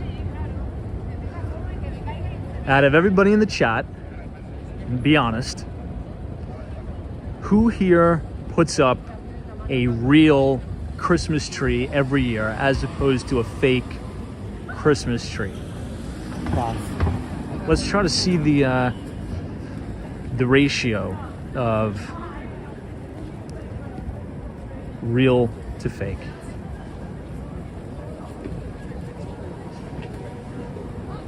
Bob Kish says, I wouldn't pay $500 for the Rockefeller Center Christmas tree. I would. If they were offering the Rockefeller Center Christmas tree to me for 500 bucks, where do I wire the money? But I understand what you're saying. Yeah, it's a ripoff. Wow, fake. Lots of fakes. Tariq Khan's is real. RCM's is fake. FredEx is fake. FredEx, you live out in the middle of Alaska, dude. You should have a whole Christmas tree farm. Wow, I was not expecting that from our friend FredEx. Wow, there's a lot of fakes.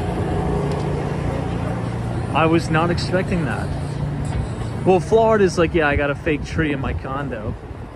But you're in Florida. This year, I'm going to dress up my palm trees. That's going to be my Christmas tree in the front yard. It's going to be my palm. Jimmy Boyles is fake. No reason to take down a tree just for 1 month. I disagree. But look, it's a pain. It's a big pain. I think maybe if you have little kids, it's better to have a real tree.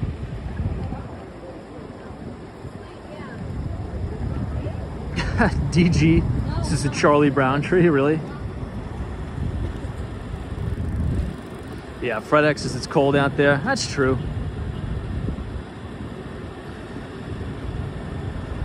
When I was a kid, we always had real trees.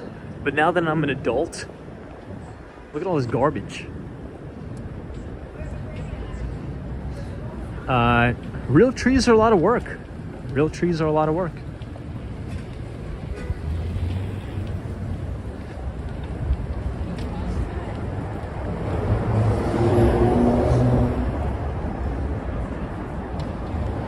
Again, if you look all the way into the distance, you can see the Freedom Tower, One World Trade.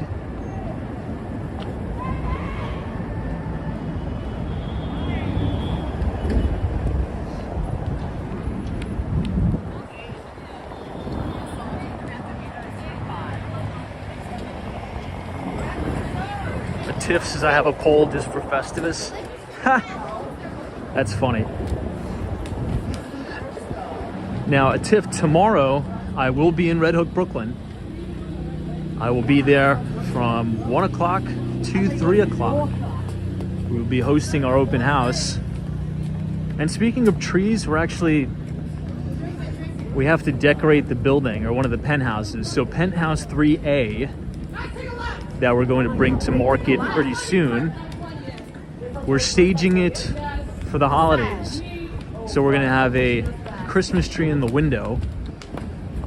I'll send you some photos, or better yet, you work right next door. Come see it, check it out. Should be staged soon, hopefully sooner than later. Hey, John G, take care. Thanks for joining us.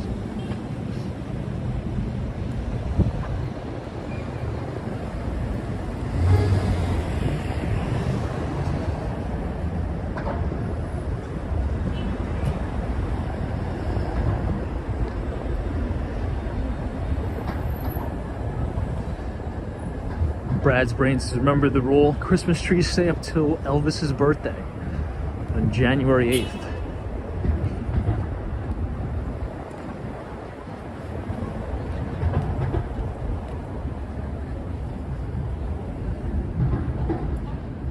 This house looks like a gingerbread house.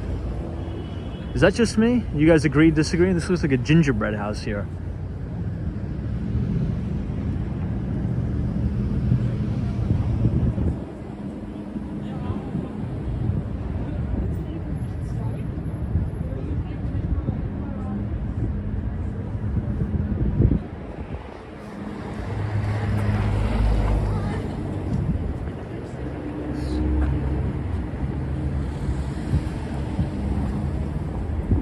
All right, we're coming up on the new School of Design.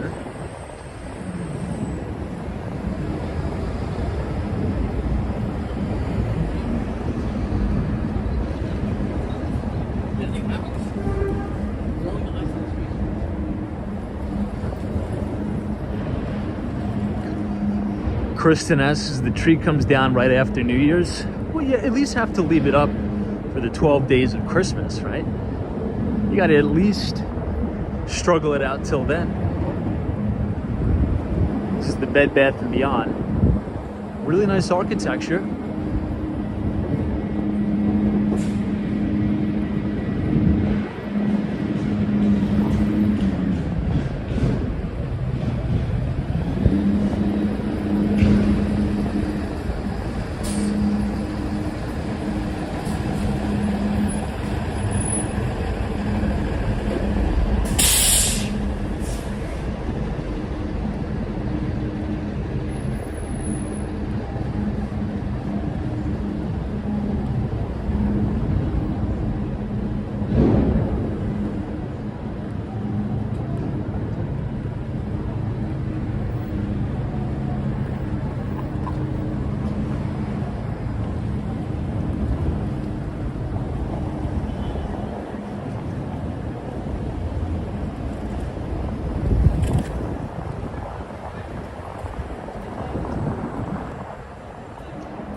Okay, we are coming up on West 17th Street.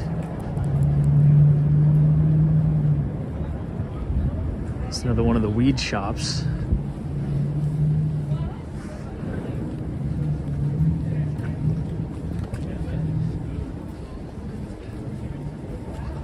Gotta plug in my son again.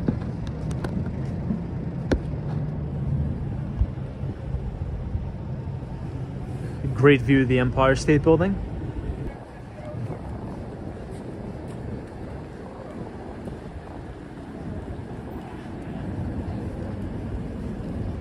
Up all over the place. It's kind of like a hipstery vet.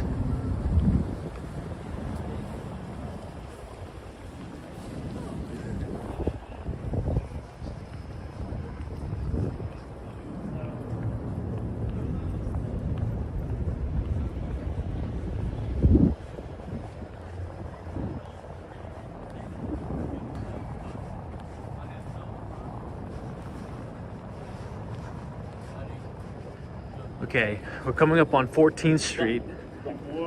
This is an incredible building. The architecture is unbelievable.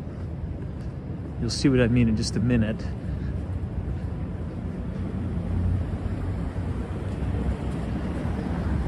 And I think they just completed it right here on the corner of 14th.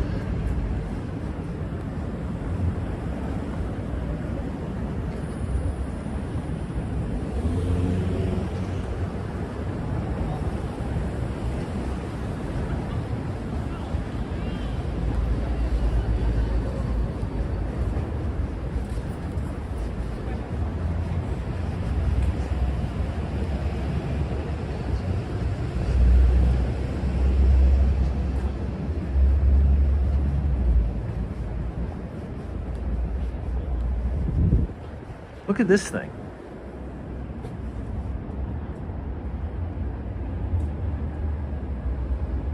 It's like a bunch of little cubes.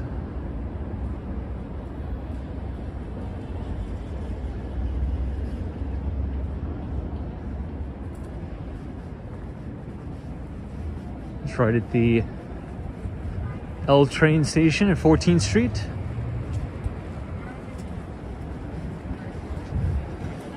Kind of a squirrely looking building. Once we cross the street, you'll be able to see a little bit better.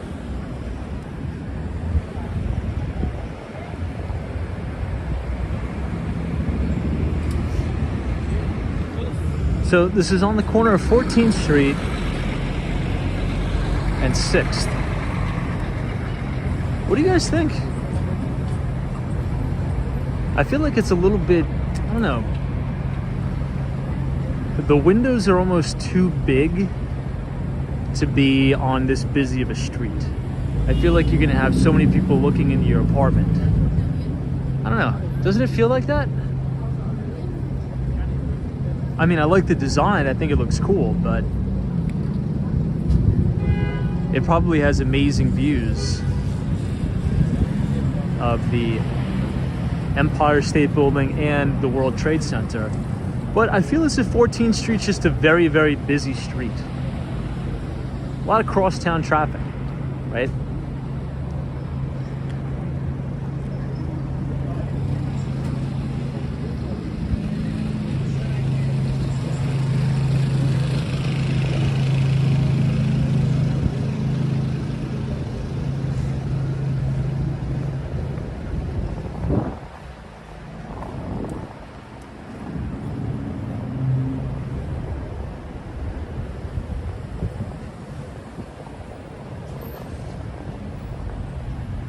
Tiff's is like the look.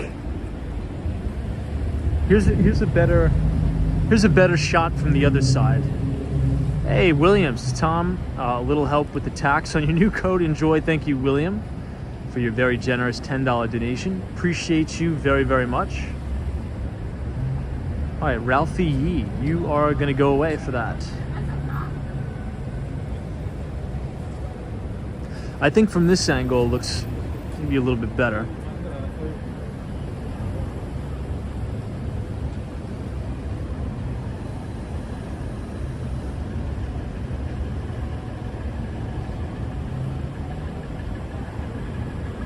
You know, I have in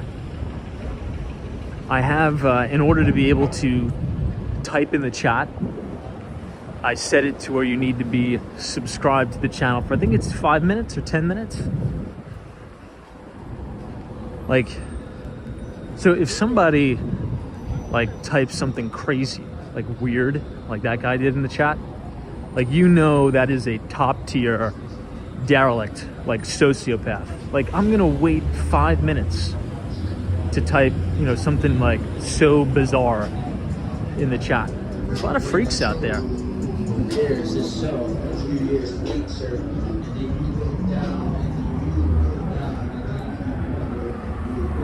All right, let's see if we can make it all the way to the village. Maybe it'll be a little bit too late. I don't know. Let's see.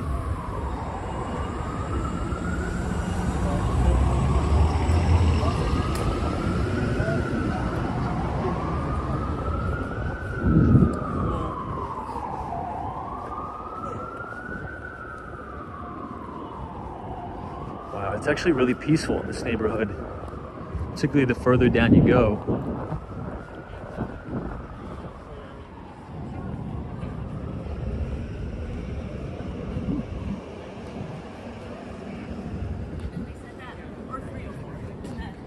They said that he wandered around for an hour and then was stabbed at 5 a.m. Yeah, I feel like I find activities are kind of a good way to get to know someone.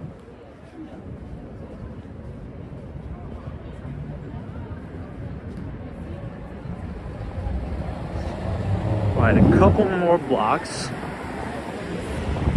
This is West 11th Street.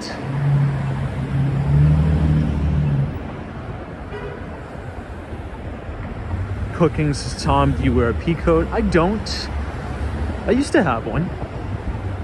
I'm not opposed to getting one again. But I feel as if pea coats aren't warm enough. I don't know, I feel that. I feel like they're not warm enough.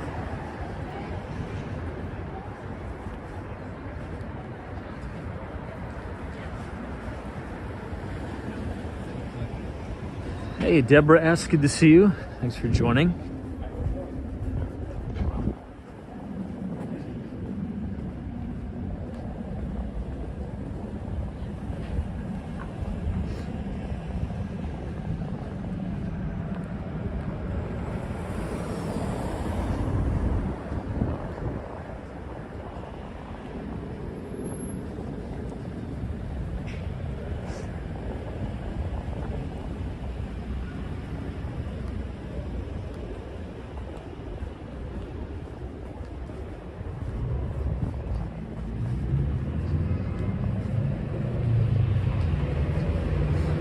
Curious to see if the village is going to be busy. I think it's getting late, so I actually don't think so. Because we started the stream late. I think we started the stream almost at 9:30 almost.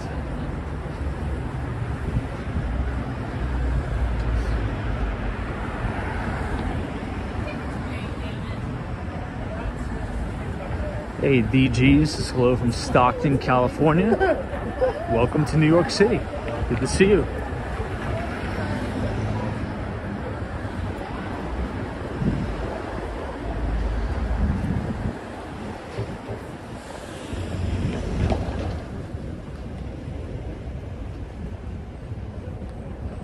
Oh, I know. DJ's says Canada Goose coat. You could wear a t-shirt underneath. Those are very, very warm jackets. Really, anything with down feathers. Hey, Marty says, you going to Washington Square Park? We might. Any help, please, man? We might. We just might.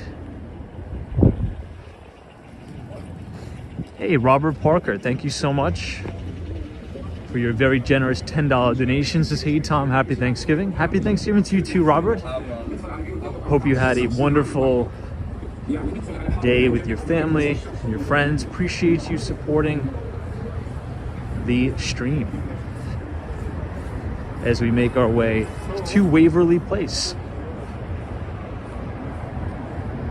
Crypto means is down feathers for sure. For sure, for sure. What winter jacket do you guys have? If you could recommend a brand. I would buy a Brooks Brothers winter jacket, but it's not it's not good. I mean, it's good quality, but it's not warm. That's what I mean. It's not warm. It's more for show. It's not for standing out in the cold for 2 hours every night. Brooks Brothers is just for like walking in and out of a meeting, something like that. It's not really warm clothes. Yeah, Columbia. Chinook Winds is Columbia. Tony says Canada Goose, pricey but great jackets. Yeah, you're right. Lance says, Tom, I saw today that you are still wearing the small jacket. It's not like super small, but I definitely need something else for January for sure. Oh, someone says Columbia LL Bean we're seeing. Oh, Carhartt is like those big construction jackets for sure. Someone says Moose Knuckles coat. Is that a real brand? Moose Knuckles? All right, we've officially made it. This is Washington Place.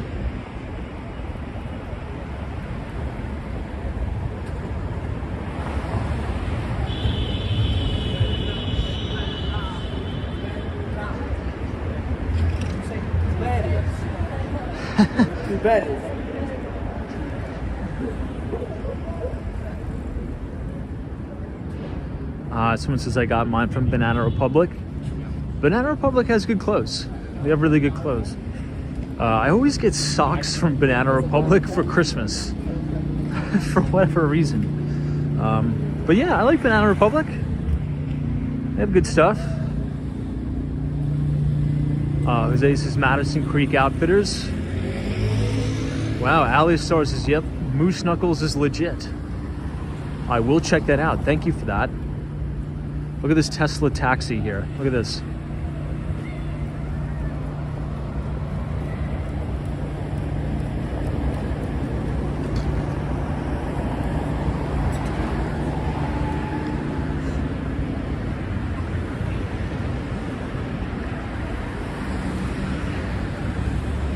Let's cross here and check out Taylor Swift's old apartment. But if you guys are enjoying the live stream so far tonight, feel free to leave a like on the video and click the subscribe button if you're new. We usually do these walks every day starting at 8:30. We'd love to have you on board. Tomorrow is going to be a big stream. It's going to be the Markets a Look Ahead live stream where we're going to be doing a deep dive every day, the big events going on Wall Street. So you see the Trade Center to the south, and then you can see the Empire State Building and just the top of One Vanderbilt to the north as we stand on West 4th Street.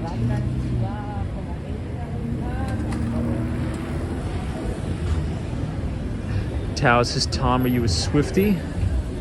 I honestly don't really listen to too much music from Taylor Swift, but if it's on, I'll listen to it for sure. Yeah, for sure. But every time we come down here, we have a lot of people requesting it, so.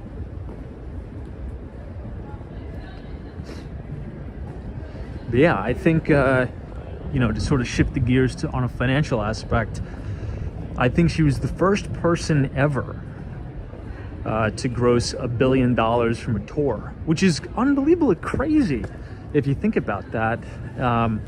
More power to her. Right? She deserves it, every penny. But that's crazy impressive.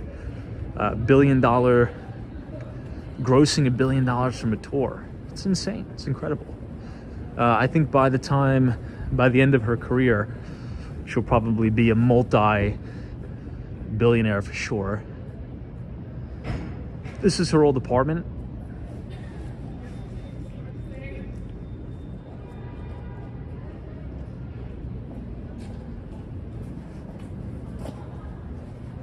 Is that true? Everything in Miami, just behind those doors are a pool? I thought it was a garage. I didn't know it was a pool. Wow, that's incredible.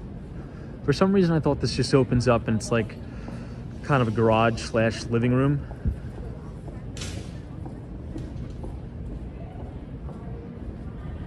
Imagine having a pool in your house in New York City. A lot of people have pools in their building, but not in your primary residence. It's kind of cool.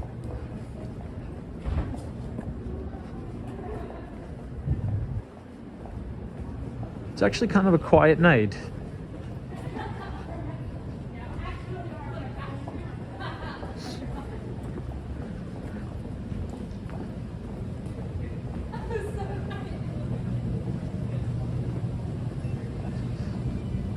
Everything in Miami. I'll be back in South Florida first week of December. Oh my God, I can't wait. I'm just gonna take 4 days to chill out. I want to go swim. Jack says she lives on Franklin Street now. I just went live with the listing on Franklin Place. If you want to check out the building is called 5 Franklin Place. Now Franklin Place is, Franklin Place is just off of Franklin Street. It's a private street, only to the residences of 5 Franklin Place, and I think the building right across. 3 bedrooms, 3.5 bathrooms. It has a pool on the roof. Also has parking in the building, which is very cool. I was gonna shoot a video, property tour video of our listing at 5 Franklin Place, but I can't because there's a tenant in there, and we need to be respectful of that.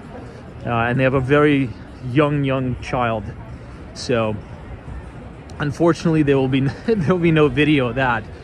But you know, yesterday, check your emails, everybody, because I sent out an exclusive property tour, a penthouse tour of 75 First Avenue. So for those who are just joining, check it out, check your email.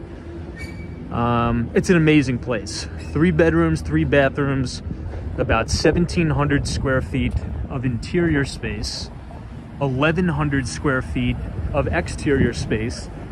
Now on the roof, you could see all the way to the Hudson Yards, all the way to Billionaires Row. I mean, every single notable iconic building that there is to be seen in New York City, you could see it from the rooftop of this penthouse. It's incredible, incredible. If you want to watch that, you could scan the QR code on your screen. Now, I'm going to start doing this every other week. So we send out the newsletter to all of our subscribers every other week anyway. But at the end of the financial newsletter, I'm going to put an exclusive penthouse tour or an exclusive listing tour. So if you want to check that out, or you can type !news, NEWS, in the chat. And I think that'll be the new running segment in the Behind the Street newsletter. So we'll have all of our main financial topics, and then at the bottom we'll do a featured listing where I'll embed the video in there.